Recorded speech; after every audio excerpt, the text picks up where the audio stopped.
Karbala मुआशरा साजी का नाम है, करबला इस्लाह मुआशरे का नाम है। और इसका उन्वान शख्सी उन्वान नहीं है, ये ख़ुद इमाम हुसैन उन्वान देकर गए कि खरज तो लितलबिल इस्लाह, में हुसैन ने खरूज किया, बाहर निकला। 4 महीने के करीब इमाम हुसैन मक्के में रहे। 3 शाबान को इमाम हुसैन ने सफ़र शुरू किया, 4 महीने मक्के के अंदर, और दकीकन 8 ज़िलहज्जा को इमाम हुसैन मक्के से हरकत करते हैं और सरज़मीन करबला की तरफ।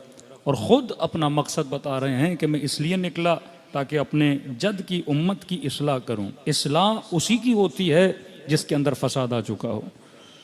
आपके बदन के अंदर गंदगी है, नहाते वक्त आप क्या करते हैं? इस्लाह करते हैं।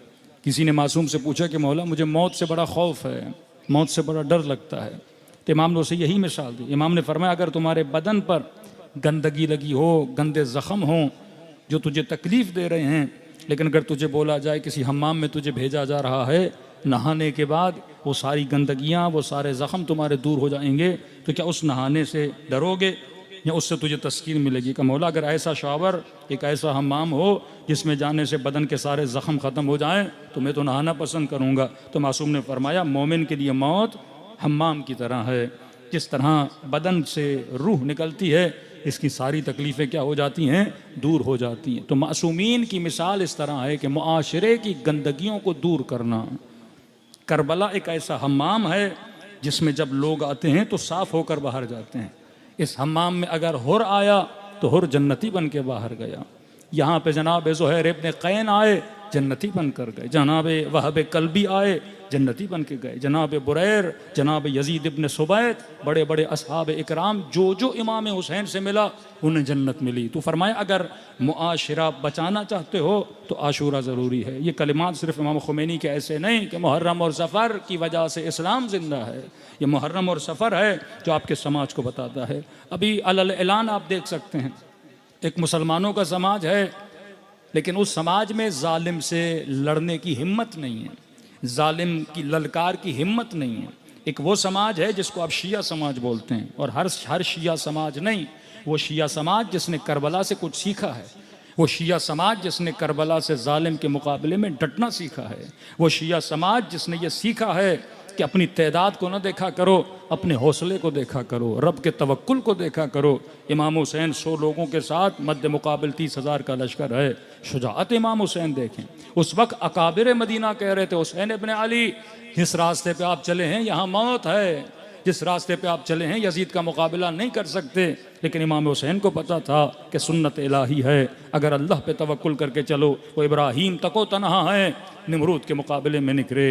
वो हज़रत मूसा तको तन्हा है, लेकिन फ़िरौन के मुकाबले में निकले। फिर खुदा है जो दरिया को रास्ता बना देता है, फिर खुदा है जो इब्राहीम के लिए आग को गुलो गुलजार बना देता है। वही खुदा था जिसने करबला के जंगल को मोमिनों के लिए जन्नत बना दिया।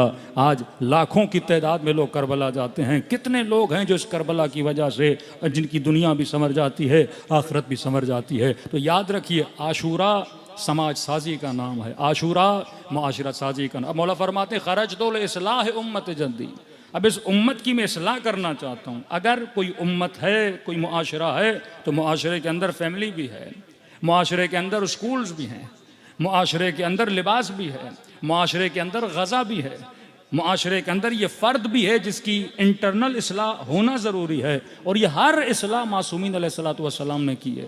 आज दुश्मन की कोशिश ये है कि हमारे मुआशरों को गरबी मुआशरा वेस्टर्नाइज किया जाए, जवानों के लिबास को वेस्टर्नाइज किया जाए, इनकी फ़िक्र को वेस्टर्नाइज किया जाए। आज जंग अफ़कार है। आज ये मसला नहीं कि अगर आप एक मस्जिद में बैठ के अल्लाहु अल्लाहु करते हैं तो उनको इस ज़िक्र अल्लाहु से ख़तरा है, या किसी इमाम बारगाह में बैठ के आप हुसैन हुसैन करें तो उनको इस नाम हुसैन से ख़तरा है। मसला फ़िक्र अबा अब्दुल्लाह अल हुसैन से, वो स्ट्रेटजी जो इमाम हुसैन ने बनाई, वो आइडियोलॉजी जो अहले बैत अलैहिस्सलातु वस्सलाम ने दी। बहुत बड़ा तबका बोहरा का, बहुत बड़ा तबका आखानियों का, ऐसे शियों के बहुत सारे फ़िरक़े हैं, लेकिन किसी को दुश्मन से ऐसे फ़िरक़ों से ख़तरा नहीं है। लेकिन मसला शिया इस्ना अशरी से क्यों है? और वो शिया इस्ना अशरी जो आइडियोलॉजी को चलता है, वो शिया ज़ैदी जो इमाम हुसैन की आइडियोलॉजी को लेकर चलता है कि हम इस्तिक़बार जहाँ को कभी भी काबिल कबूल नहीं करेंगे। आज डिमांड की जाती है आपके मुआशरे में ये चीज़ होनी चाहिए अगर होगी तो आपकी हुकूमतों को चलने देंगे, अगर होगी तो आपको कर्जा भी मिलेगा, अगर होगी तो आपको बजट भी मिलेगा।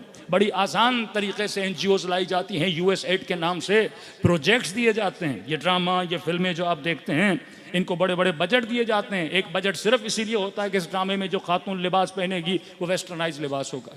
प्रोजेक्टेड ड्रामे बनाए जाते हैं।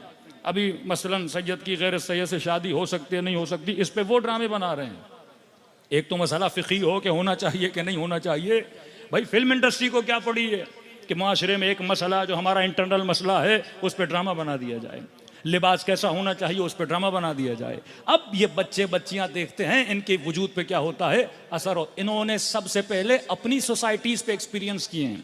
जब वो एक्सपीरियंसेस कामयाब हो जाते हैं फिर वो आपकी सोसाइटीज़ में आते हैं। ये ख़तरा जो इमाम हुसैन उस ज़माने में महसूस कर रहे थे कि अगर यजीद और निज़ाम फ़स्क़ और निज़ाम तागूत के मुकाबले में नहीं आओगे, अगर हाकिम और हुक्मरान की जहनीत ग़ुलामाना जहनीत बन गई, अगर वो सर्वेंट बन गए। ये मॉडर्न स्लेवरी का मतलब क्या है कि जहनी ग़ुलामी जो टीवी के ज़रिए से, मीडिया के ज़रिए से, सोशल मीडिया के ज़रिए से जवानों के जहनों को कंट्रोल किया जाता है। आपकी बच्ची अगर किसी लिबास को पसंद करती है तो ऐसे तो नहीं कर रही, उसके सबकॉन्शियस में कोई चीज़ डाली गई है। आपका बेटा अगर किसी चीज़ को, ये पसंद और नापसंद की बुनियाद क्या है? PhDs होती हैं मार्केटिंग के शोबे पर, मैनेजमेंट के शोबे पर, सोशल स्टडी पे ऐसे ऐसे थिंक टैंक बनाए जाते हैं कि मसलन सोल्जर बाजार के माशरे में ये चीज़ लानी है तो हम कैसे लाएं, पाकिस्तान के माशरे में चीज़ लानी है तो कैसे लाएं। ये जो टेबूज़ हैं माशरे के अंदर, इन टेबूज़ को तोड़ा कैसे जाए, इनके लिए बजट मंजूर किया। मैंने कल छोटी सी मिसाल दी थी, एलन मस्क। ट्रंप जब अपने प्रेसिडेंशियल इलेक्शन को जीत जाता है तो कुछ तारीफ़ी कलिमात हैं उसके एलन मस्क के लिए, अभी तो उनके इख्तलाफात हो गए हैं। उसमें जिक्र करता है $500 मिलियन, कल शायद मैंने बताया $500 मिलियन एलन मस्क बजट देता है फॉर द अफ्रीकन कंट्रीज। वो अफ्रीकन कंट्री जिनके लिए खाने के लिए नहीं, जिनके लिए लिबास पहनने के लिए नहीं, लेकिन $500 मिलियन बजट मंजूर करता है अपने जेब के पैसों से, ताकि वहां पे LGBT को क्या किया जाए, प्रमोट किया जाए। ये ट्रांसजेंडर और मुख्तलिफ मसाइल, मतलब वो चीज़ जो मगरिब में है उसी चीज़ को अफ्रीका में क्या किया जाए, मुंतकिल किया जाए। यही इंडिया जिनके लोगों ने रेजिस्टेंस दिखाई कि भाई हम नहीं करने देंगे, उनकी पार्लियामेंट ने कानून मंजूर कर दिया। अब ऐसे मुल्क जो इन चीज़ों को, मतलब जो अपनी अकदार को खोते जाते हैं, हिंदू के मजहब में इस चीज़ की इजाज़त नहीं है, उनका रिलीजन इसकी इजाज़त नहीं देता, बट उनकी गवर्नमेंट कानून को पास कर देती है। इवन वहाँ के जो UK के लोग हैं, जर्मन्स के लोग हैं, रेफरेंडम करवाए जाते हैं, पहले लोगों की जहन साजी की जाती है, फिर कहते हैं कि हम रेफरेंडम करवा रहे हैं, फिर अक्सरियत वोट डाल देती है, फिर उस कानून को क्या किया जाता है, मंजूर किया जाता है। पहले माशरे को बेदीन बनाओ। अब माशरा बेदीन तो बन गया, पर अपनी अकदार को कैसे छोड़े? पाकिस्तानी खातून अगर बेदीन भी बन जाए, लेकिन उसकी सकाफत, उसका लिबास, उसका कल्चर, वो उसको कैसे छोड़े?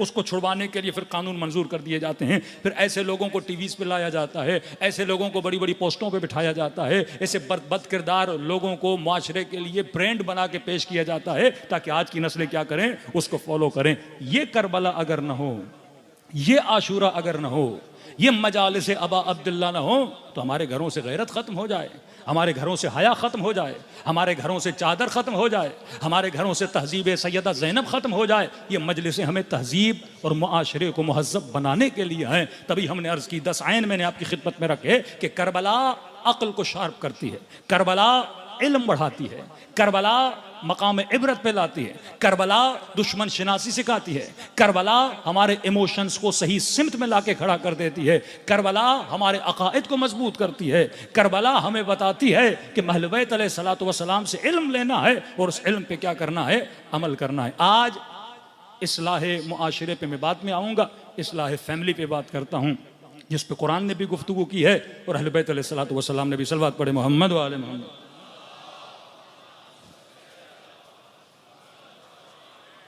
एक किताब जिसका मैंने कल शायद जिक्र किया था, ये किताब लिखने वाला कोई कनाडा का राइटर है जिसका नाम है विलियम गार्डन। इसकी बहुत सारी बुक्स आपको PDF फॉर्मेट पे गूगल पे सर्च करेंगे, विलियम गार्डन। इसने किताब लिखी the war against the family. 20 साल पहले इस बंदे ने किताब लिखी का ये जो निज़ाम वेस्टर्न वर्ल्ड में आया है, इसने सबसे पहले अपनी बातों को मनवाने के लिए फैमिलीज़ का स्ट्रक्चर तबाह बर्बाद किया। अब ये नहीं कि 100% इस किताब सही हो, लेकिन मोस्ट ऑफ द पॉइंट्स इस किताब के अंदर हैं वो सही हैं। इसने गिनवाया का पहला पॉइंट के पहले फैमिलीज के अंदर दादा दादी बच्चे बड़ा छोटा इनका अदब पाया जाता था। इन्होंने फैमिली के निज़ाम को तबाह करने के लिए, क्योंकि एक फैमिली मुक़द्दस तभी रहती है जब उसका ताल्लुक क्या हो, मुक़द्दस हो। और मुक़द्दस ताल्लुक तब बनता है जब मर्द और औरत अपना ताल्लुक निकाह के ज़रिए से आपस में जोड़ें। खुफिया ताल्लुकात, छुपे हुए ताल्लुकात, उसमें मुआशरे का कोई खौफ नहीं होता। लेकिन जब एक निकाह होता है, इमाम बारगाह हो या किसी हॉल में हो, कहीं पर भी हो, 10 लोग शिरकत करते हैं, पूरी दुनिया को पता चलता है ये मर्द और औरत आपस में क्या हो गए हैं, महरम हो गए हैं। का इन्होंने सबसे पहले शरई शादियों को मुआशरे में ख़त्म करना शुरू कर दिया। ऐसे ऐसे कवानीन बनाए कि बंदा 10 बार सोचे कि मैं शादी करूं कि न करूं। इसके बजाय कि रिश्ते इज़्दवाज को आसान किया जाए जवान नस्ल के लिए, इन्होंने इतना मुश्किल कर दिया कि आप टीवी में देखते हैं महंगी महंगी शादियां। तब जाहिर है ऐसी शादियों को देख के वो जवान खातून, वो जवान मर्द या जवान बच्चा हो, उसके दिल में क्या पैदा होगा, ख्वाहिश पैदा होगी कि बाप मैं भी चाहता हूँ कि मेरी शादी ऐसी हो, इतना बड़ा जहेज़ हो, इतना बड़ा फंक्शन हो, इतने बड़े फोटोग्राफर हो। अब उसके अंदर क्या पैदा होती जा रही, ख्वाहिशें पैदा होती जा रही है ना। अब उसको वालिद के बेटा मस्जिद में निकाह हो जाएगा, उसके बाद घर चले जाना, इतने पैसे अपनी ज़िंदगी पे लगाना, एक आधी गाड़ी ले लेना, अपने कारोबार पे लगा देना। लेकिन नहीं, इसने दिखाना है अपने दोस्तों को। सोशल मीडिया का ज़माना कि बंदा खाना भी खाए तो फ़ोटो ले, बंदा घूमने भी जाए तो फ़ोटो ले, फिर क्या मौलाना औलादें बीमार हो गई, नज़र लग गई, ये हो गया। इस्लाम में मना है तबर्रुज जाहिली, इस्लाम में मना है रियाकारी। किसी मोमिन ने कहा मौलाना हम तो फ़ोटो नहीं लेते, लेकिन अपनी बेगम से बड़े परेशान हैं। मतलब टेबल पे खाने को हाथ नहीं लगाने देती, पहले कहती हैं फ़ोटो निकालना है और हमने इंस्टाग्राम पे या मुख्तलिफ पोस्ट पे फ़ोटो को डालना है। ये फ़िक्र गलत है। मुआशरे में हर चीज़ को दिखाना, घर की 4 दीवारियों को अब हर बंदे के लिए खोल देना। जवान गमगीन है, पोस्ट डालता है मैं गमगीन हूँ। मासूम फरमाते हैं अपनी इज्जत का ख्याल कर, इज्जत नफ्स। करबला हमें इज्जत सिखाती है, सेल्फ रिस्पेक्ट। मौला फरमाते हैं अपने दिल का हाल हर किसी को न बताया कर, अपना गम हर किसी को न बताया कर। रिश्तों में दरार पैदा हो गई, बिजनेस में नुकसान हुआ, कोई भी मसला है, घर के अंदर झगड़ा हो गया, ये हर किसी के सामने अपने दिल का सुफरा न खोला कर। 4 लोगों को बात बताओगे, कोई तुम्हारे मसले का सलूशन तो तुम्हें दे नहीं सकता। बैठ के बातें सुनेंगे, उसके बाद किसके पीछे बातें बनाएंगे, तुम्हारे पीछे बातें बनाएंगे। फरमाया मना है सख्ती से। मासूम फरमाते हैं अपने नफ्स को किसी के सामने जलील न किया कर, अपनी परेशानियां बताकर, अपने घर के प्रॉब्लम्स बताकर, यहां तक कि अपने ऐब, अपनी बुराइयां, अपने गुनाह अपने दोस्त के साथ भी जिक्र न किया कर। का खुदा सख्त नाराज होता है। अल्लाह क्या बात आती है, जब मैं सत्तारुल उयूब हूं, तुम्हारे गुनाहों को छुपाता हूं, तो तू क्यों अपने गुनाहों को लोगों को बताता है। गुनाह तुम्हारा तब तक छुपा रहेगा जब तक तूने लोगों को छुपा के रखा है। फरमाया वो राज कैसा जो किसी को बता दो। बड़ा फारसी का प्यारा जुमला है कि आरिफ सर मीदहद सिर नमीदहद, जो मकाम मारिफत पर है वो सर तो कटा देता है पर अपना राज कभी लोगों को बताता नहीं है। अपने राजों को रब के सामने रखा कर। तो पहली चीज़ जो अहले बैत अलैहिस्सलातु वस्सलाम सिखाते हैं वो अपने वजूद की इज्जत का ख्याल रखना। इन्होंने फैमिलीज़ को तबाह करने के लिए, तबाह हो बर्बाद करने के लिए ये रिश्तों को, शादी को इतना मुश्किल बना दिया। अब ये जवान मजबूर है क्या करने के लिए, गुनाह करने के लिए, जिसको बोलते हैं वाइट मैरिजेस। ये मुख्तलिफ मुसलमान मुल्कों में नौजवान गया, कोई फ्लैट ले लिया। आज आप डिफेंस की तरफ, क्लिफ्टन की तरफ जाएंगे, सैकड़ों ऐसी बच्चियां हैं, सैकड़ों ऐसे जवान हैं जो तको तनहा रह रहे हैं, अपने किराए पे फ्लैट्स ले लिए हैं वालिदैन को छोड़ के। और वहीं पे कॉन्सेप्ट ऑफ गर्लफ्रेंड और बॉयफ्रेंड, इस्लाम में ये कॉन्सेप्ट है ही नहीं। आज कितनी आसान से, कितनी आसानी से आप सोशल छोटे छोटे क्लिप्स देखते हैं, ये नौजवान बनाते हैं। मतलब ये लफ्ज़ इतना कॉमन हो चुका कि ये मेरी गर्लफ्रेंड है, वो कहे मेरे बॉयफ्रेंड है। फैमिलीज़ के अंदर ये चीज़ आ गई, क्योंकि आज जब अपनी बच्चियों को को एजुकेशन में भेजोगे, मसला यह है कि आप ये चाहते हो कि आप बच्चे को पानी में भी भेजो लेकिन उसका बदन गीला ना हो। इम्पॉसिबल है। इस्लाम कायदा बताता है, कानून बताता है।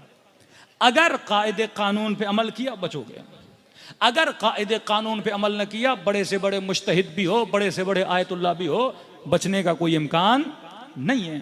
कानून महरम और ना महरम, कानून मिक्स गैदरिंग हराम है इस्लाम में। क्या मौलाना कज़न हैं, खालाजाद हैं, चचाजाद हैं, मामूजाद हैं, अपनी जगह। लेकिन जब कोई नामहरम है, हाथ मिलाना, जब कोई नामहरम है, बालिग होने के बाद अपने बालों को जाहिर करना, इस्लाम में हराम है। फरमाया अपनी लिमिट्स को, अपने स्पेस को रखो। ये नहीं कि बद अखलाकी पे उतर आओ, ये नहीं कि कते रहम पे उतर आओ, सलाम दो अपनी जगह पे, लेकिन फरमाया ना महरम से ज्यादा बात करना, इन ताल्लुकात का। अगर इस कानून को तोड़ोगे तो गुनाह में पड़ोगे, ये 100% है। ये हो ही नहीं सकता कि गुनाह में न पड़ो। अगर बच्ची को किसी को एजुकेशन में भेज रहे हो, तुमने अल्लाह का कानून तोड़ा है, मौलाना मजबूरी है क्या करें, उस भाई कानून तोड़ा है आपने। अगर इस कानून को तोड़ोगे, पीछे से तरबियत पे नहीं है, बाप सुबह से शाम तक बिजनेस के पीछे, माँ सुबह से शाम तक या किचन में या ड्रामों में, अब औलाद की तरबियत कौन करेगा? औलाद को दे दिया हमने स्कूल्स के हवाले, औलाद को दे दिया गलत टीचर्स के हवाले, औलाद को दे दिया गलत दोस्तों के हवाले। अब ये दोस्त है, कभी इसी का बर्थडे, कभी उसी की पार्टी, कभी यहाँ वहाँ। अब जाहिर है बंदा मिलेगा तो चार बातें होती हैं, सोशल सर्कल बनता है, फिर दोस्तियां बनती है, फिर उन्हीं के बाद आज ऐसे ऐसे कैसे आते हैं। मौलाना बेटी को समझाइए, किसी लड़के को पसंद कर लिया, माँ बाप की नहीं सुन रही, अब किसी भी सूरत में कहती है शादी करो, खुद को मार दूंगी। मैंने कहा तो समझाना दूर है, दिल एक बार गिरफ्तार हो गया, बड़े से बड़ा हकीम भी इसका इलाज नहीं कर सकता। जब आग इसके वजूद को लग गई, अब इस आग को कोई बुझा नहीं। इलाज पहले है, कैंसर हो गया, अब क्या करोगे? परहेज पहले है। अगर परहेज नहीं किया, आपने जहर खा लिया, अब लाख हकीमों के पास जाओ, हकीम साहब मैंने जहर खा लिया है, अब कोई दवा दीजिए, अब वो मोजिजा हो सकता है, उसके अलावा कुछ भी नहीं है। या खौफ खुदा इतना ज्यादा हो कि वो चीज छूट जाए। मोहब्बत इतना खतरनाक मामला है, तभी फरमाया क्योंकि अल्लाह इंसान की नेचर को जानता है। उस नेचर को जानते हुए जिस तरह 2+2 4 होता है, इसी तरह खुदा ने कानून बनाए हैं, कुरान ने कवानीन बताए हैं। जब तक आप उन कवानीन पे नहीं चलोगे, आपकी जिंदगी कभी बच नहीं सकती। अब इनको पता था, यूनिवर्सिटीज ऐसी बनाओ, एजुकेशन सिस्टम ऐसा बनाओ कि नौजवान नस्ल, फिर इंटरनेट, फिर मुख्तलिफ दोस्तियां, अप्रोच इतनी गुनाह की आदत। अब हलाल अगर जवान करना चाहे तो शादी मुश्किल, खर्चे इतने, मसाइल इतने, वालिदैन की सख्तियां इतनी कि मौलाना बेटी अभी बैचलर कर रही है, अभी शादी नहीं करा सकते। मौलाना बेटी अभी मास्टर कर रही है, शादी नहीं करा सकते। फिर जब मास्टर कर लेती है, फिर घर में रिश्ते भी नहीं आते। फिर वो लड़की कहती है खुदा मेरे माँ बाप पर जो करना है करे। आज मेरी एक खातून रो रही थी, कहती बाप ने कहा मैंने आपको पढ़ाना है, बैचलर पढ़ा दी, मास्टर पढ़ा दी, कि मौलाना अब घर में रिश्ता ही नहीं आता। जो एज खुदा ने रिश्ते की रखी है, जब इंसान अवातिफ इमोशंस के एतबार से अपने हाई पे होता है, उस वक्त खुदा ने कहा इसकी क्या करवाओ, शादी करवाओ। अगर आप टाइम पे चीज़ों को नहीं करोगे, टाइम गुजर जाएगा, उसके बाद रिश्ते नहीं आते, फिर ये बच्चियां घरों के अंदर बैठ जाती हैं। तो इन्होंने एक ऐसा निज़ाम बनाया, ये निज़ाम सोशल मीडिया के ज़रिए से, ये निज़ाम हाकिमों के ज़रिए से, ये निज़ाम इनकी मुख्तलिफ पॉलिसीज़ के ज़रिए से आपकी नस्लों में आता है। तो ये लिखने वाला लिखता है सबसे पहले इन्होंने फैमिली को तबाह करने के लिए हराम शादियाँ, हलाल रिश्तों को ख़त्म किया, सफ़ेद शादियाँ। आप चले जाइए यूके में, यूरोप में, आप देखेंगे उनके स्कूल्स में जितने बच्चे हैं उनका डेटा निकालिए। 100 बच्चे हैं तो 70%, 60% बच्चे ऐसे हैं जिनके वालिद का पता नहीं है। एक ऐसा मुआशरा जहाँ ज़िनाज़ादे बच्चे पैदा होने लगे। अब जब नस्ल बिगड़ गई तो मासूम फरमाते हैं वलदुल हैज़ और वलदुल ज़िना, कि दिल में अहले बैत की हकीकी मोहब्बत नहीं आ सकती। ये अलकाबात क्यों दिए गए? क्योंकि अगर कोई रिश्ता हुर्मत इलाही को मद्देनजर रखते हुए नहीं बना, फिर उसका नतीजा बुरा होता है। क्यों हजरत लुकमान अपने बेटे को नसीहत करते, बेटा ये तवक्को ना रखो, अगर तुमने दाना गंदुम का डाला है तो जो उगेगी, या जो का दाना तुमने ज़मीन में बोया है अब तवक्को करो कि चने वहाँ से निकलेंगे, नहीं, जो बोगे वैसी चीज़ बाहर निकलती है। तो ये कवानीन अहले बैत, ये वो इस्लाह जो इमाम हुसैन करना चाहते हैं। यजीद क्यों बना? पीछे उसकी तरबियत का असर है। करबला में अकबर क्यों बना? उसमें उनकी बड़ों की तरबियत का असर है। ये असर और तरबियत उम्मुल बनीन है कि अब्बास जैसे बेटे बावफा करबला में खड़े हैं। तो सबसे पहले इन्होंने फैमिली को तबाह करना चाहा। फैमिली को तबाह करने के लिए शादी मुश्किल कर दी ताकि ये हराम रिश्तों में पड़ जाएं। और फरमाया कि घरों में अब शादी तो कर ली, फिर औलाद पैदा नहीं करते।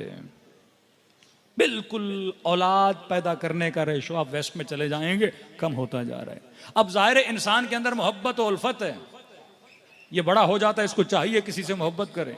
फिर इनकी गोदों को जानवरों से भर दिया। आज वहां चले जाइए किसी भी पार्क में, कोई घर नहीं जिसमें कुत्ता ना हो, कोई घर नहीं जिसमें बिल्ली ना हो। देखिए कुत्ते की फजीलत में भी कई बातें हैं, जैसे उसकी वफा। कहा ये इतना खतरनाक जानवर है, बहुत जल्दी इंसान के दिल को क्या करता है, अपनी तरफ रागिब कर लेता है। आप किसी भी जानवर को पालें, इतना आपका उसके साथ अटैचमेंट नहीं होगी जितना कुत्ते के साथ हो जाती है, क्योंकि उसके अंदर वफा है। तभी का इसको घर से बाहर रखो, क्योंकि अगर ये घर के अंदर आया तो जिसकी जगह घर में होनी चाहिए उसकी जगह पर भी क्या कर लेगा, कब्जा कर लेगा। एक बिलियनर बंदा मर जाता है, बिलियंस ऑफ डॉलर्स की मिल्कियत किसके नाम करके जाते हैं अंग्रेज? कोई कुत्ते के नाम पे करके जा रहा है, कोई बिल्ली के नाम पे करके जा रहा है। घरों से औलाद को निकाल दिया, शादियों का रिश्ता खत्म कर दिया, इनके घरों में कुत्तों को डाल दिया। और भी इंसान की फितरत को तबाह करने के लिए इन्होंने LGBT, हम जिन्स गिराई। पूरा कुरान में एक सूरा है, सूरह लूत। हमारे माशरे बीमारियां होंगी, छुपी हुई हैं। आप ये कहो कि वहां शराब पीते, पाकिस्तान में कोई नहीं पीता, पीते। उनके माशरों में ज़िना है, हमारे माशरे में नहीं है। उनके माशरों में रिबा, फसाद, फिसाक है कि हमारे माशरे में नहीं है। उनके माशरों में गैर शरी ताल्लुकात नहीं है मौलाना, है कि हमारे माशरे में नहीं है, यहाँ भी है। तो मौलाना अगर पाकिस्तान में शराब पी जाती है, यूरोप और यूके में पी जाती है, तो क्या फर्क है? मैं यहाँ रहूं, यहाँ रहूं। वहां पे बदहिजाब है, यहां पर भी है, यहाँ रहूं, वहां रहूं। एक फर्क है, उन्होंने इन चीजों को लीगलाइज किया है। इमाम हुसैन बताते हैं मेरे खुरूज की 4 वजूहात हैं। एक वजह फरमाते हैं मालिम अल इस्लाम, मैं हुसैन इसलिए खुरूज कर रहा हूं कि जो इस्लाम का अलम है, जो इस्लाम की हुर्मत है, जो इस्लाम की निशानियां हैं, वो माशरे से खत्म होती जा रही हैं। मुस्लिम मुआशरे में इस्लाम की निशानी मस्जिद, इस्लाम की निशानी हिजाब, इस्लाम की निशानी ईदों को मनाना, कुर्बानी का करना, ये निशानियां हैं। जुलूस आप निकालते हो, ये एक शिया सोल्जर बाजार में अगर शिया रहते हैं तो यहां मजलिस होगी, यहां पे नुहा होगा, यहां पे जुलूस निकलेगा। ये निशानी है कि ये मुआशरा शिया मुआशरा है। किसी क्रिश्चियन के मुआशरे में जाओगे, वहां पे उनके कलीसा और चर्च की घंटी नजर आएगी। किसी हिंदू मुआशरे में जाओगे, वहां पे मंदिर नजर आएगा, प्रसाद नजर आएगा। वहां पे शराब को लीगलाइज किया गया, वहां पे प्रोस्टिट्यूशन और जिना को लीगलाइज किया गया। यहां अगर कोई नौजवान खुदा ना खासा शराब पीता भी है, छुप के पीता है, क्योंकि मुआशरा मुस्लिम है। 4 लोगों को पता भी चलेगा इसने शराब पी है, ये शर्मिंदा होगा या छुप के गुनाह करेगा। लेकिन वहां शराब की बोतल हाथ में लेकर चले, कोई बोल भी नहीं सकता, क्योंकि मुआशरा कुब है गुनाह। मौला हुसैन फरमाते हैं मालिम अल इस्लाम खत्म हो रहे हैं। सबको पता है यजीद शराबी है, पर कुब है गुनाह गिर रहा है, जानी है, कुब है गुनाह गिर रहा है। एक मुस्लिम मुआशरे में जिना आम नहीं होनी चाहिए, एक मुस्लिम मुआशरे में शराब आम नहीं होनी चाहिए। हम जिन्स गिराई, LGBT, ट्रांसजेंडर, ये सारे मसाइल आम नहीं होने चाहिए। अब किसके जरिए से आप देखते हैं? ड्रामों के जरिए से, लिटरेचर के जरिए से फितरतों को बिगाड़ा जाता है, खराबकारियां की जाती हैं। मुसलमान मुआशरे में रहना इबादत है। सवाल है कि एक बंदा यूके में रहता है, एक बंदा कराची में रहता है, यहां भले नमाज न पढ़े, कुछ भी न करे, सिर्फ रहेगा, इबादत है, क्योंकि नस्ल बचेगी। नमाजी नहीं था, रोजेदार नहीं था, कुछ भी नहीं था, लेकिन नस्ल मुसलमान इसकी रहेगी। काफर मुआशरे में रहना इबादत नहीं है, क्योंकि वहां किसको खतरा है? आपकी नस्ल को खतरा है। वो बच्चे देखते हैं, स्कूल में जाते हैं, शराब आम है, बॉयफ्रेंड गर्लफ्रेंड आम है, गंदे कपड़े पहनना आम है, स्कर्ट पहनना आम है, ट्राउजर छोटे शर्ट्स पहनना आम है, तो वो गुनाह क्या होता जाता है? उसके लिए नॉर्मलाइज होता जाता है। यहाँ कम अज कम मुस्लिम मुआशरे में रहोगे, तुम्हारी नस्लें क्या हो जाती हैं? बच जाती है। मौलाना जा सकते हैं, पढ़ने के लिए जा सकते हो, कमाने के लिए जा सकते हो, 4 ईयर्स 5 ईयर्स 6 ईयर्स 7 ईयर्स पैसा कमाओ, फिर वापस एक मुस्लिम मुआशरे में आओ ताकि तुम्हारी नस्लें बचे। मौलाना यहाँ जान को खतरा है, अमन अमान का मसला है, अरब कंट्रीज में चले जाओ, किसी मुस्लिम मुआशरे में चले जाओ जहाँ तुम्हारी नस्लें बच सकें। तो पहला काम इन्होंने क्या किया? मुआशरे में जिना को आम किया, जिसके जरिए से लीगल शादियां खत्म हो गई। अब वहां पे कोई लीगल शादी करे, अलमान लफीस, कवानीन इतने सख्त। आपने मेहनत करके करोड़ों कमाए, कल बीवी ने कहा मैंने आपके साथ नहीं रहना, आपने जितना कमाया सारा आधा किसको मिल जाएगा? बीवी को मिल जाएगा। बगैर मेहनत किए वो खातून क्या बन गई? करोड़पति बन गई। अब वो कहते हैं हम पागल हैं कि हम शादी करें। भाई हम जब ऐसे ही ताल्लुक रख सकते हैं बगैर शादी के, तो ताल्लुक रखेंगे, बच्चे भी वैसे पैदा हो जाते हैं। और बच्चों की क्या जरूरत है? एक कुत्ता आप रख लीजिए, एक बिल्ली हम रख लेते हैं, बच्चे की पैदा करने की कोई जरूरत नहीं है। तो मुआशरा बिल्कुल फितरत से हटता गया और तबाह बर्बाद कर दिया। दूसरी चीज हम जिसको आई। तीसरी चीज फर्जंद औलाद की जगह हैवानों को लाके रखा। चौथी चीज उस मुआशरे में फेमिनिज्म को बढ़ाया। अब ये हम नहीं कह रहे, ये उनका राइटर विलियम कह रहा है, कैनेडियन राइटर। किस तरह उन्होंने the war against the families को किस तरह तबाह किया। फरमाए फेमिनिज्म को बढ़ाया गया। ये लाहौर में देखते हैं 4 पागल निकल के आ जाते हैं और अजीब किस्म ये नारे क्यों लगाते हैं? ताकि कुबह गिर जाए, बेहयाई आम हो जाए। अगर उनके अगेंस्ट कोई बात भी करता है, आप देखें सोशल मीडिया की, ये लोग, सेलिब्रिटीज का एक बहुत बड़ा टॉपिक है। अगर कोई बंदा सेलिब्रिटी बन जाता है, एक हमारे मशहूर नूह खान हमसे मिले किसी जगह पे सफर में, कि मौलाना बड़ी सख्त गुफ्तगू करते हैं नूह खानों के लिए। मैंने कहा सख्त इसीलिए है क्योंकि आप सेलिब्रिटी हो, आप ब्रांड हो। आप अगर आम नूह खान होते, 4 लोग आपको जानते और मुआशरा ना जानता तो फिर कोई मसला। जब आप ब्रांड बन जाते हो, जब आप अब सेलिब्रिटी, चाहे क्रिकेटर हो, चाहे सियासतदान हो, चाहे कोई आर्मी का फोर्सेस का बंदा हो, अगर सेलिब्रिटी बन जाए मतलब हर बंदा उसे जानने लगे, मैंने कहा फिर आप रोल मॉडल बन जाते हो। आप जैसी वॉच पहनोगे लोग फॉलो करेंगे, आप जैसे कपड़े पहनोगे लोग, आप इमाम बन जाते हो माशरे के। रोल मॉडल का मतलब, सबसे पहले दुश्मन सेलिब्रिटीज को खरीदता है। कोक बेचनी है, पेप्सी बेचनी है, आपके पास नहीं आएंगे। 1 करोड़ लेके जाएंगे किसी क्रिकेटर के पास, जनाब आप अपनी शर्ट पे हमारा लोगो लगाइए। चिंगम आपने चबाना है तो हमारा, कपड़े पहनने हैं तो हमारी कंपनी का बैट आपने हाथ में रखना है, क्योंकि आप सेलिब्रिटी हो, पीपल विल फॉलो यू, लोग उसको फॉलो करेंगे। इसी तरह जब एक नूह खान सेलिब्रिटी बन जाता है तो लोग उसको फॉलो करते हैं। मैंने कहा आप अगर गलती करोगे तो आप नौजवानों को बिगाड़ रहे हो। आपका लिबास, आपके बाल, आपके स्टाइल, आपका बोलना, आपका किरदार, आपकी रफ्तार ऐसा होना चाहिए कि लोगों को फील हो कि किसके मानने वाले हो, अहले बैत अलैहिस्सलातु वस्सलाम। मैं अक्सर नौजवानों को जिस नूह खान की मिसाल देता हूँ, मोहम्मद रसूल, ईरान का बहुत प्यारा नूह खान है। आप देखें नूह पड़ता है, चेहरे से गम, बाल देखो बिखरे हुए। अब एक मेकअप होता है खुद को खूबसूरत करने के लिए, एक मेकअप होता है अय्यामे अज़ा और अज़ा को अपने चेहरे पे अया करने के लिए। इमाम रज़ा फरमाते हैं ना, सर पे खाक, गरेबां चाक, सर से अमामा उतरा हुआ, पाँवों में जूतियां नहीं, वब्न शबीब देख। हर देखने वाला, इमाम ने एक ऐसा हुलिया बनाया कि हर देखने वाला पूछ रहा था फर्जंद रसूल क्या हुआ। एक मैंने नुहा देखा, इन्हीं नूह खान का, मोहम्मद रसूली का, इन्होंने अपने होंठों पे खाक लगाई हुई थी तुरबत इमाम हुसैन की, और वो होंठ बिल्कुल खुश्क हो गए थे। और वो नुहा किसका पढ़ रहे थे? जनाब अली असगर का नुहा पढ़। और देखने वाले को फील हो रहा था जब अली असगर प्यासे थे तो उनके होंठों के ऊपर कैसी खुश्की होगी। अपनी जात को नुमाया नहीं कर रहा, वो अज़ा इमाम हुसैन को क्या कर रहा है? नुमाया कर रहा है। यहाँ हैं कई नौजवान नूह खान, अहमद रज़ा नासरी माशाल्लाह बड़ी शायरी का इंतखाब अच्छा करते हैं, कई ऐसे नूह खान हैं दूसरे भी जो वाकई दिक्कत के साथ नूहें पढ़ते हैं कि हमने ख़त देनी है, हमने लोगों को एक जगह से उठा के इनकी फ़िक्र को दूसरी जगह पे लेकर जाना है। रहबर मौज़म फरमाते हैं तुम्हारे नूहों में इरफान होना चाहिए, तुम्हारी तकारीर में इरफान। इरफान का मतलब कलाम मासूमीन बताओ और लोगों को उबूर करवाओ। जहाँ इनकी फ़िक्र रुकी हुई है, एक जगह से फ़िक्र को उठा के दूसरी जगह पर लेकर जाओ। कल ये जवान शादी करेगा, इसने एक नस्ल बनानी है।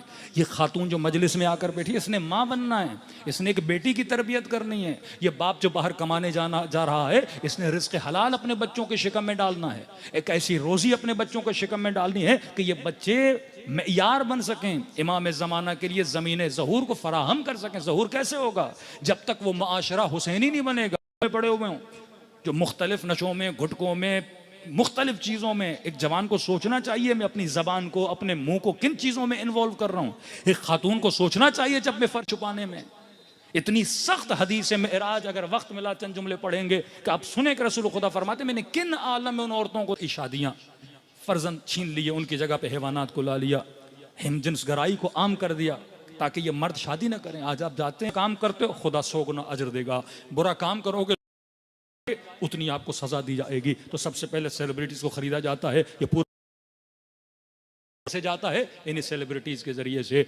चौथी चीज फेमिनिज्म, कि औरत को एक प्रोडक्ट बना दिया बराए लज्जत, औरत को एक प्रोडक्ट बना दिया बराए शहवत।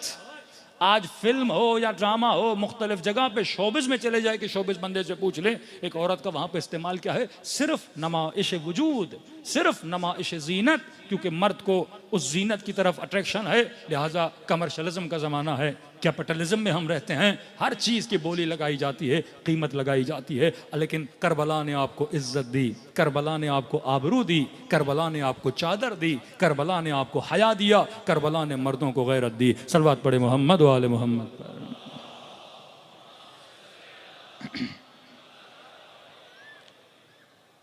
पांचवी चीज,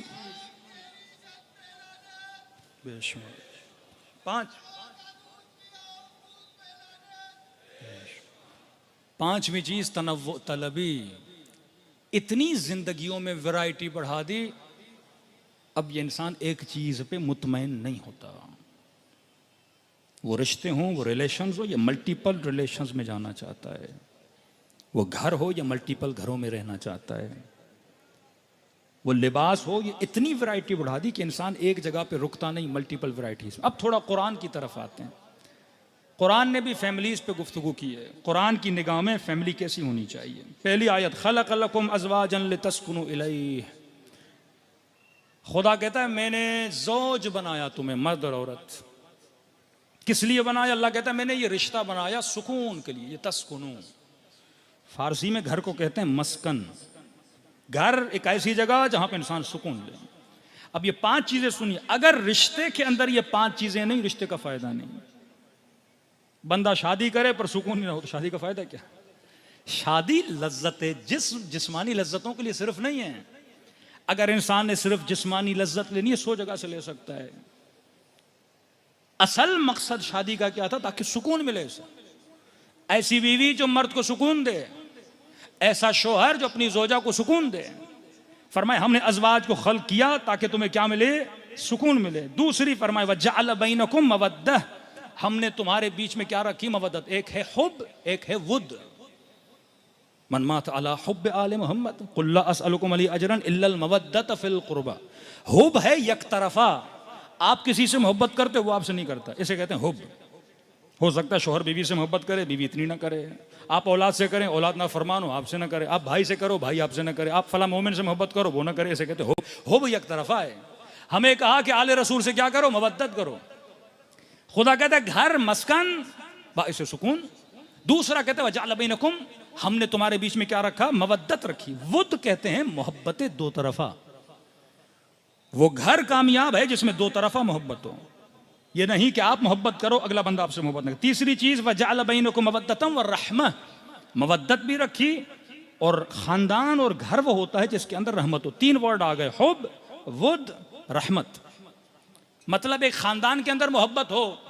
मोहब्बत का मतलब आपका छोटा भाई आपका एहतराम नहीं करता, लेकिन आप उससे मोहब्बत करो, छोड़ो नहीं।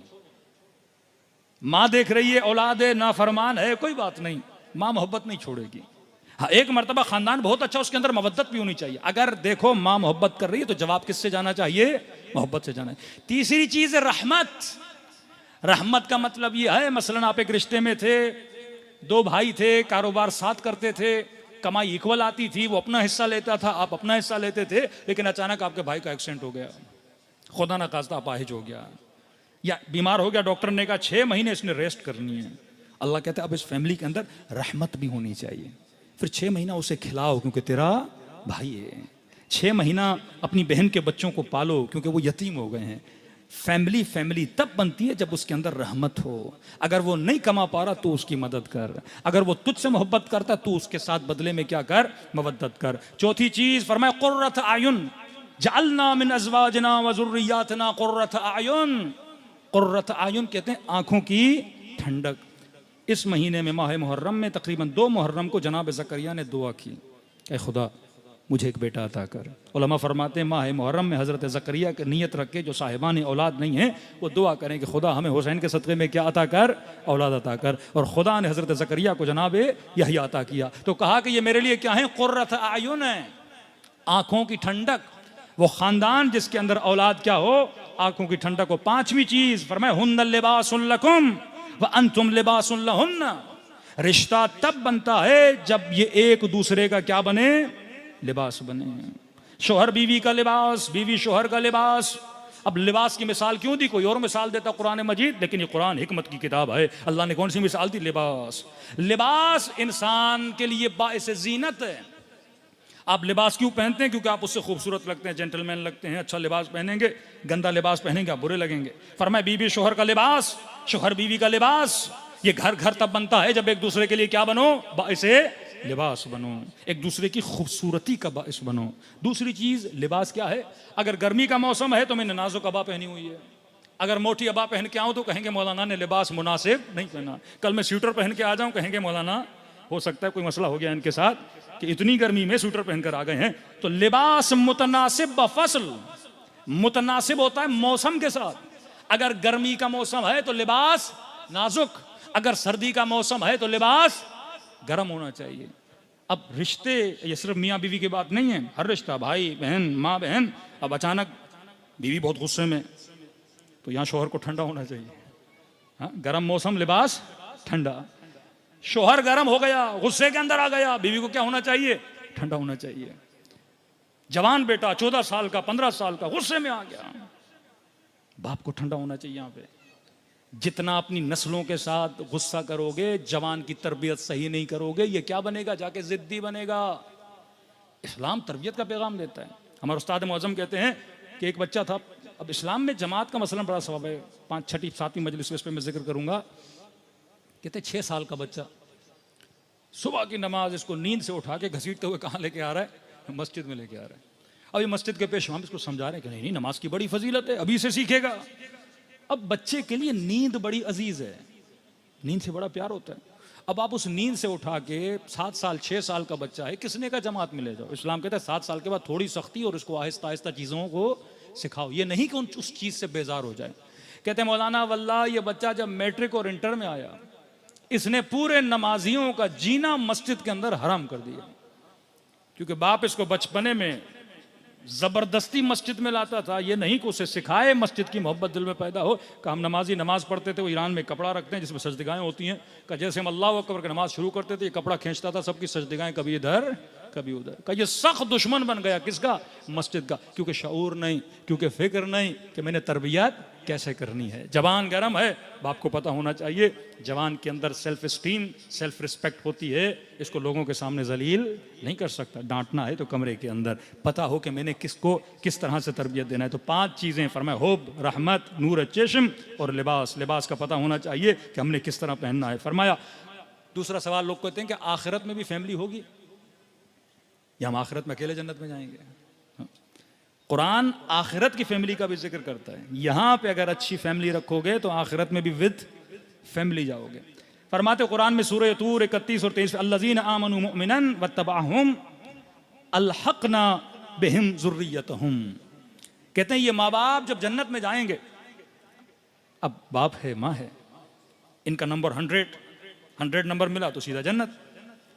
लेकिन बच्चा मसलन बेनमाजी था, बेटी हिजाब नहीं करती थी, नाफरमान थे, गुनहगार थे, अब इनकी जन्नत में एंट्री नहीं हो रही। देख रहे हैं हमारे बच्चे आ रहे हैं मुख्तलिफ अजाब में मुब्तला, तो अल्लाह को कहेंगे परवरदिगारा ये औलाद मेरे दिल की चैन थी, ठंडक थी। एक है यौम क़यामत, यौम यफ़ुर्रुल मर्उ अन अख़ीह, जब हिसाब व किताब होगा तो बाप भी बेटे से भागेगा, बेटा भी भाग से भागेगा, बहन भाई से भागेगी। हिसाब व किताब है, कुछ मांग न ले मुझसे, क्योंकि मेरी जेब खुद खाली है, मैं इसको क्या दूंगा।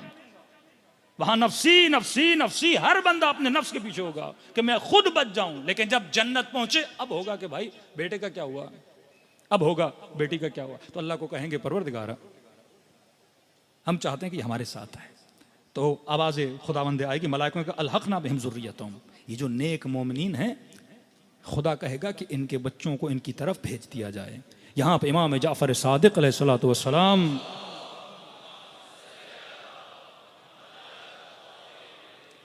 इमाम से पूछा गया, मौला ये जो गुनहगार बच्चे हैं कैसे जाएंगे? क्या इन माँ बाप का नंबर कम किया जाएगा? इनकी नेकियां बच्चों को देकर, अगर ये 100 पर हैं, 10 नंबर बच्चों को देके फिर इनको लाया जाएगा, यानी इनका मकाम घट जाएगा? इमाम ने फरमाया नहीं, परवरदिगार आलम क्योंकि ये खुद नेक थे, इनकी वजह से उनके बच्चों पर इरफाक करेंगे। कहेंगे तुम्हारी वजह से मैं इनके गुनाह को नज़रअंदाज करता हूँ और तुम्हारे बच्चों को कहाँ पे भेज देता हूँ? जन्नत में भेज देता हूँ। अब जन्नत में इन जन्नतियों का हाल कैसा होगा? फरमाया अक़बल बअज़ुहुम अला बअज़िन यतसाअलून। जिस तरह बाज़ फैमिलीज पार्क में जाते हैं, एक दूसरे से बातें करते हैं, का इसी तरह ये एक दूसरे से मिलेंगे, आपस में बातें करेंगे। 2 फैमिलीज कुरान में, पहली फैमिलीज फरमाया क़ू अनफुसकुम व अहलीकुम नारा वक़ूदुहा अन्नास वल हिजारह। ये अच्छे लोग, खुद को जहन्नुम से बचाओ, अपनी नस्लों को जहन्नुम से बचाओ, अपनी नस्लों को बदकारियों से बचाओ, और वो जहन्नुम जिसका वक़ूदुहा अन्नास वल हिजारह, जिस जहन्नुम का ईंधन हम पत्थरों को और लोगों के बदन को बनाएंगे, ये ईंधन होगा, ये पेट्रोल होगा, ये फ्यूल होगा जहन्नुम का। जहन्नुम का फ्यूल कोई और नहीं, ये गुनहगार इंसानों का बदन है जो जहन्नुम में डाला जाएगा। अब फरमाया जिसने अपने नस्ल को और बच्चों को जहन्नुम से बचाया, वो फैमिली कौन सी है? वो करबला में मौजूद है, असहाब इमाम हुसैन में। मिसाल जनाब यजीद इब्न सुबैत, बसरे के रहने वाले हैं। अल्लाह ने कई बेटे दिए, लेकिन 2 बेटे इनके साथ चले। ये नहीं कि बेटों को ज़बरदस्ती करते, दावत दी मैं हुसैन की मदद के लिए जा रहा हूँ। 2 बेटों ने कहा बाबा हम आपका साथ देंगे। चंद लोगों के साथ मक्के पहुंचे, इमाम हुसैन का साथ दिया, करबला तक इमाम हुसैन के साथ चले। यौम आशूर अपने बेटों को जनाब यजीद इब्न सुबैत ज़ियारत नाहिया पढ़ते, अस्सलामु अलैका या यजीद इब्न सुबैत व अला वलदै अब्दुल्लाह व उबैदुल्लाह। ये कौन सलाम कर रहे हैं? फर्जंद रसूल। हमारे उस्ताद कहते जब करबला में जाता हूँ, कहते हैं सारे लोग इमाम हुसैन के ज़रिए पे बड़ा रश होता है, जाना मुश्किल होता है। तो कहते हैं मुझे पता है इमाम हुसैन के पास रश बहुत है, क्योंकि इतने लोग इमाम हुसैन के पास जा रहे हैं। तो कहते हैं मैं चला जाता था जनाब यजीद इब्न सुबैत के पास और कहा अस्सलाम वालेकुम यजीद इब्न सुबैत, तुम पर सलाम हो, तुम्हारे 2 बच्चों पर सलाम हो। आपका मौला हुसैन के पास रश बहुत है, तुम्हारे पास रश कम है। ये भी बाबुल हवाइज है ना, अहले बैत ने अपने असहाब को अपना बाप बनाया है, दरवाजे हैं। तो मैंने कहा कि इमाम हुसैन के पास रश बहुत है, लोग बहुत गए, आप क्योंकि असहाब इमाम हुसैन हो तो यहाँ रश कम है, तो मैं अपनी हाजत आपके पास लेकर आया हूँ, क्योंकि आप मौला हुसैन के करीब हो, मेरी हाजत इमाम हुसैन तक पहुँचा दो ताकि अल्लाह मेरी दुआ को क्या करे? कबूल करे। फिर कहते मैं इनके लिए 2 रकात नमाज पढ़ता था और खुदा मेरी हाजत रवाई कर देता था। ये वो जिन पे इमाम हुसैन क्या करें? सलाम करें। नाम यजीद है, जब लानत भेजें तो ये भी जहन में रखें वो यजीद कौन है और ये यजीद कौन है। कुछ ऐसे भी थे हमारे यहाँ, जंग के किरदार और जंग फिक्र अफकार है, इन्होंने कुर्बानी दी। दूसरी फैमिली, एक फैमिली जिसने अपने नफ्स को बचाया, अपनी नस्लों को बचाया और जहन्नुमी न बने और जन्नती बने, जैसे जनाब यजीद इब्न सुबैत उनके बेटे। दूसरी फैमिली इन्नल खासिरीन अल्लज़ीन खसिरू अनफुसहुम व अहलीहिम, अल्लाह कहता है बदबख्त हैं वो लोग जो खुद भी खसारे में गए, अपनी फैमिलीज को भी खसारे में लेकर गए। इनमें मिसाल है उमर साद की। इसका बेटा, जवान बेटा, इसका बदबख्त का बेटा हफ्स, अब खुद तो जहन्नुमी बना लेकिन अपने बेटे को भी करबला लेकर आया। और बेटा भी इतना बदबख्त कि जब इसका बाप कभी डगमगा जाता था कि आगे बढ़ूं कि नहीं बढ़ूं, ये अपने बाप को अप्रिशिएट करता था कि आगे जाओ। और ये वो फैमिली है जो जहन्नुमी बनी। जनाब मुख्तार जब उमर साद के पास है, ये बिस्तर में लेट रहा था और इसको अपने बिस्तर में ही जनाब मुख्तार ने कत्ल किया। जब इसको कत्ल किया तो इसके बेटे ने शोर मचाना शुरू किया। अब हाफिज जो इसका बेटा है, जनाब मुख्तार उसका मामू है, सगा मामू है। जब इसने शोर मचाना शुरू किया कि मेरे मामू होते हुए तुमने मेरे बाप को मार दिया, तारीख लिखती है मुख्तार ने इसका भी गला काट दिया। ये शिद्दत अकीदा और विलायत अहले बैत तो देखें। बहन का बेटा है लेकिन का नहीं, दुश्मन हुसैन है तो मेरा तुमसे कोई रिश्ता नहीं है।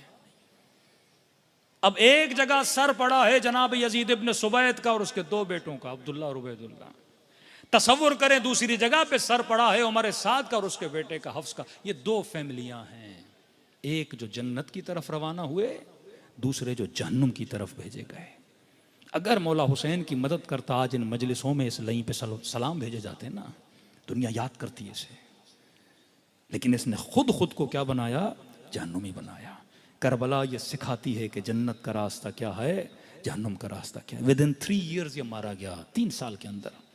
3 साल की जिंदगी के लिए इसने हुसैन इब्न अली को छोड़ा। तो मेरे अजीज, करबला आशूरा साजी, करबला फैमिलियों की इसलाह, करबला समाज की इसलाह, करबला हिम्मत, करबला शुजाअत का नाम है। आइए दिलों को उसी करबला की तरफ रवाना करें। अर्ज़ करें इमाम हुसैन से कि मौला अगर कोई निजासत, गलाजत इस क़ल्ब के अंदर है तो इन दिनों के सदक़े में हमारे दिलों को पाक फरमा दे, हमारी नस्लों को ऐसा बना जैसा हुसैन इब्न अली हमारी नस्लों को देखना चाहते हैं। फरमा जब सलाम करो तो ये तसव्वुर करो ये तेरी ज़िंदगी का आखिरी सलाम है, ये तेरी ज़िंदगी की आखिरी मजलिस है। फिर वो जो गिरिया आँखों से आता है, फिर इन आंसुओं की ख़रीदार जनाबे सैयदा बन जाती। मेरे छठे इमाम फरमाते अभी जाकिर ने मसाए पढ़े नहीं, पढ़ना चाहता है। फरमा तू अभी रोया नहीं, रोना चाहता है। फरमा तुम सब के सरों के पीछे मेरी दादी जहरा खड़ी हो जाती हैं। दुआ के लिए हाथों को बुलंद करते हैं, खुदा ये मेरे हुसैन का ज़ादार है, मैं ज़हरा इससे राज़ी, तू भी इससे राज़ी हो जा। अस्सलामु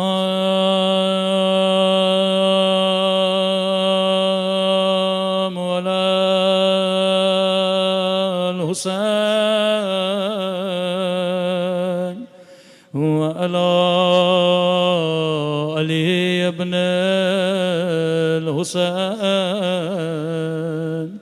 व अला औलाद अल हुसैन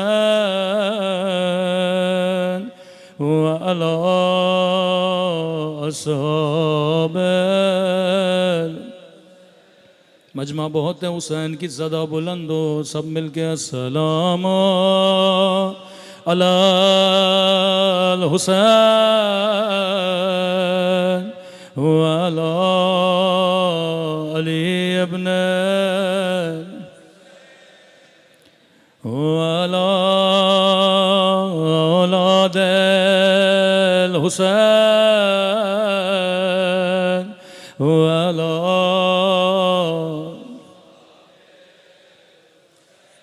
सब मिलके अस्सलाम अलल हुसैन व अला अली इब्न व अला औलाद अल हुसैन व अला अस्हाब। मेरा सलाम हो ज़ैनब की लुटी हुई चादर पे,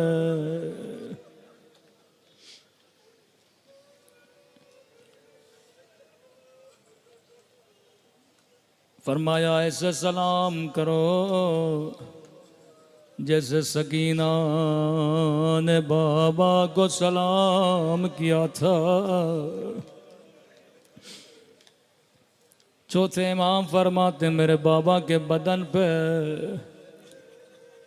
1000 जख्मों से ज्यादा जख्म थे। सुनने वाले ने सुना, घर गया, अपनी उंगली से पूरे बदन पे गिनने लगा। सुबह हुई, चौथे इमाम की खिदमत में आया, कहने लगा मौला मैंने पूरे बदन पे अंगुश्त रखी, गिना गए, लेकिन इंसान के बदन पे इतनी जगह नहीं कि 1000 जख्म आए। मेरे मौला की आंखों में आंसू आए, फरमाया सच कहता है बदन पे जगह नहीं, लेकिन मेरे बाबा के बदन पे 1000 से ज्यादा जख्म थे। कब मौला वो कैसे? फरमाया रिबहोन अला रिब, एक जख्म के ऊपर दूसरा जख्म था। जहां किसी ने पत्थर मारा वहीं पे लाइन तलवार मारे, वहीं पे जालिम ने नेज़ा मारा। अल्लाह जाने ये जख्मी बदन 4 साला बच्ची ने कैसे देखा होगा।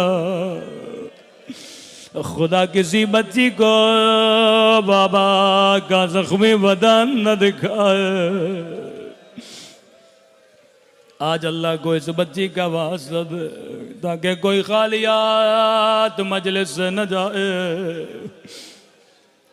कल मैंने चंद जुमले इस बच्ची के लिए पढ़े।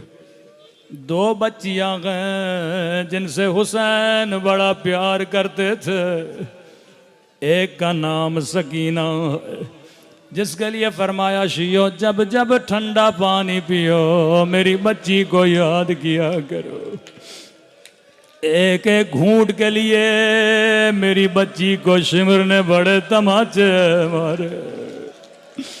कलिमा में ज़माना का मैंने सलाम पढ़ा, मेरा सलाम आया उन नन्हे से रुखसारों पे ओ जिनका रंग बदलता रहा।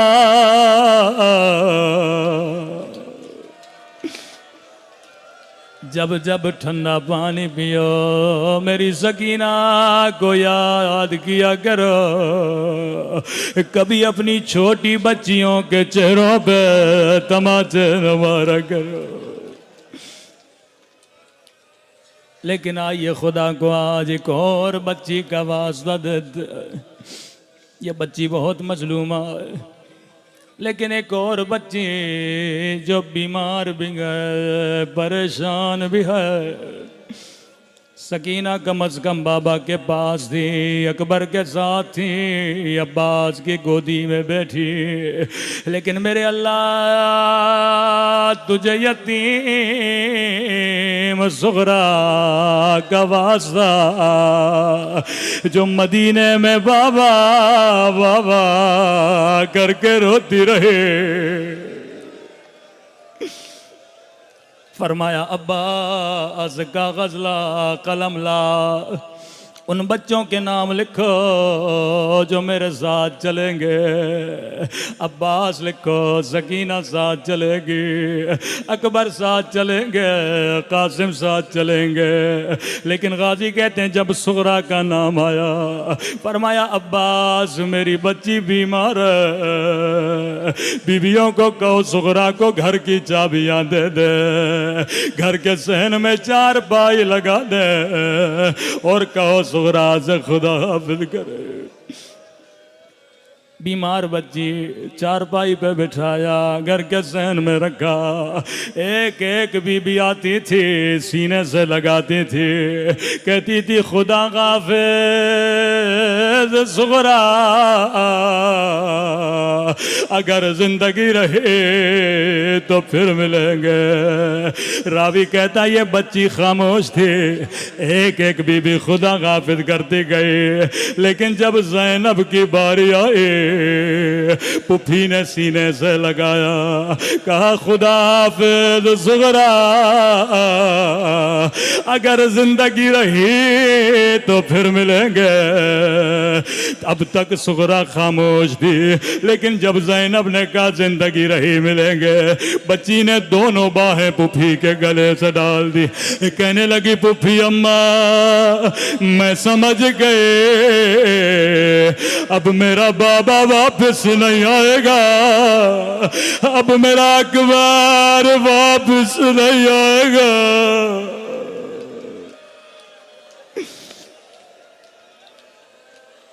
बीबी ज़ैनब ने बीबियों को कहा थोड़ा दूर चले जाओ।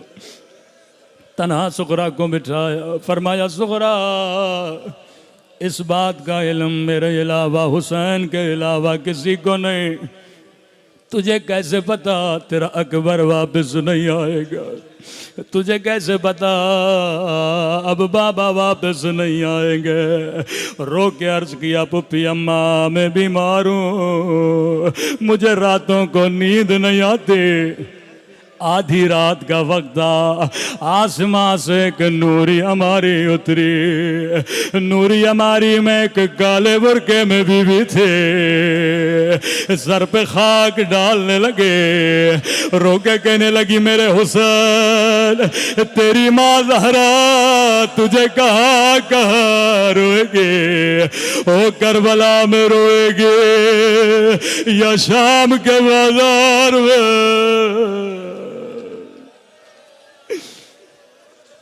सैयदा ज़ैनब ने बड़ा गिरिया किया, दौड़े दौड़े इमाम हुसैन के पास गई। भैया हुसैन अगर ज़ुहरा के न चलने की वजह उसकी बीमारी है, मैं ज़ैनब वादा करती हूँ अपने हाथों से खाना खिलाऊंगी, पूरे सफ़र में ज़ुहरा का ख्याल रखूंगी। लेकिन अगर कोई और वजह है मुझे बता दो। इमाम हुसैन ने फरमाया बहन ज़ैनब मेरा भी दिल है ज़ुहरा को साथ ले चलूं, लेकिन ज़ैनब हुसैन की मजबूरी समझो। जितने बच्चे साथ चल रहे हैं किसी की शक्ल बाबा अली से मिलती है, किसी की शक्ल भैया हसन से मिलती है, किसी की शक्ल नाना रसूल से मिलती है। ओ बहन ज़ैनब मैं इमाम हूँ, इल्म गैब जानता हूँ, मेरे जाने के बाद तेरे हाथों में रस्सियाँ तुझे बाजारों में ले जाया जाएगा, तुझे शराबी के दरबार में। ओ बहन ज़ैनब मेरी सुगरा की शक्ल मेरी अम्मा ज़हरा से मिलती है, मैं कैसे बर्दाश्त करूं मेरी अम्मा की शबी बाजारों में शराबी के दरबार में। अला लअनतुल्लाह अलल कौम।